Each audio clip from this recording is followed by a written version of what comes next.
نحمده ونصلي على رسوله الكريم اما بعد فاعوذ بالله من الشيطان الرجيم بسم الله الرحمن الرحيم رب اشرح لي صدري ويسر لي امري واحلل عقدة من لساني يفقهوا قولي آمین یا رب العالمین۔ اللہ تعالیٰ نے فرمایا کتاب انزلناہ الیک مبارک لیدبروا آیاتہ ولیتذکر اولو الالباب۔ یہ ایک بڑی برکت والی کتاب ہے جو ہم نے تمہاری طرف نازل کی ہے تاکہ یہ لوگ اس کی آیات پر غور کریں اور عقل و فکر رکھنے والے اس سے سبق لیں۔ ایک اور آیت میں فرمایا گیا انا جعلناہ قرآنا عربیا لعلکم تعقلون، ہم نے اس کو بنایا ہے عربی زبان کا قرآن تاکہ تم سمجھ لو۔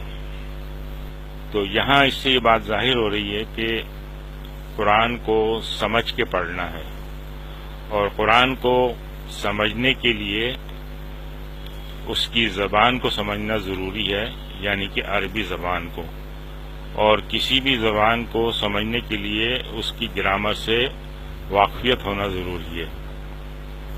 اور یہ جو ویڈیو کی سیریز آپ کے سامنے پیش کی جا رہی ہے یہ اسی سلسلے کی ایک کاوش ہے۔ ایک حدیث میں ہے خیرکم من تعلم القرآن وعلمہ، تم میں سے بہترین لوگ وہ ہیں جو قرآن سیکھیں اور سکھائیں۔ تو اگر ہمیں بہترین لوگوں میں شامل ہونا ہے تو ہمیں چاہیے کہ ہم قرآن کو سیکھیں اور سکھائیں۔ ایک اور حدیث میں فرمایا گیا اللہم انی اعوذ بک من علم لا ینفع، اے اللہ میں تجھ سے غیر نفع بخش علم سے تیری پناہ چاہتا ہوں۔ چنانچہ ہم بھی یہ دعا کرتے ہیں اللہم انا اسألک علما نافعا وعملا متقبلا ورزقا طیبا۔ اور اسی دعا کے ساتھ آج ہم اپنے سبق کا آغاز کرتے ہیں۔ اللہ سے دعا ہے کہ اللہ تعالی ہماری اس کاوش کو قبول فرمائے اور ہمیں قرآن کو سمجھنے، سیکھنے، اس پر عمل کرنے اور دوسروں تک پہنچانے کی توفیق عطا فرمائے، آمین۔ سب سے پہلا عنوان ہے حروف تہجی، اسے انگریزی میں الفابیٹس بھی کہتے ہیں۔ عربی زبان میں 28 حروف ہیں، اگر الف کو بھی شامل کر لیا جائے تو 29 بن جاتے ہیں۔ یہ حروف عربی زبان کی بنیاد ہیں، ان سے الفاظ بنتے ہیں اور الفاظ سے جملے، جس کو لوگ ایک دوسرے سے بات چیت کے لیے استعمال کرتے ہیں۔ حروف تہجی یہ ہیں الف با تا سا، جیم ہا خا، دال زال را زا، سین شین صاد ضاد طا ظا، عین غین فا، قاف کاف، لام میم نون، واو ہا حمزہ یا۔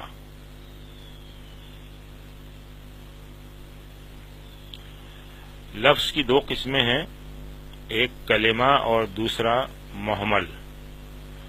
محمل ایسا لفظ ہے جو بیکار ہے، یعنی جس کے کوئی معنی نہیں، جیسے ہم اپنی عام بول چال کی زبان میں کہہ دیتے ہیں روٹی شوٹی، کھانا وانا، پانی وانی، تو یہ شوٹی، وانا، وانی، اس طرح کے جو الفاظ ہیں جو صحیح کلمے کے ساتھ ہم استعمال کر دیتے ہیں اپنی زبان میں، یہ محمل الفاظ ہیں، محمل الفاظ ہیں۔ جبکہ کلمہ، کسی بامانی لفظ کو کلمہ کہتے ہیں۔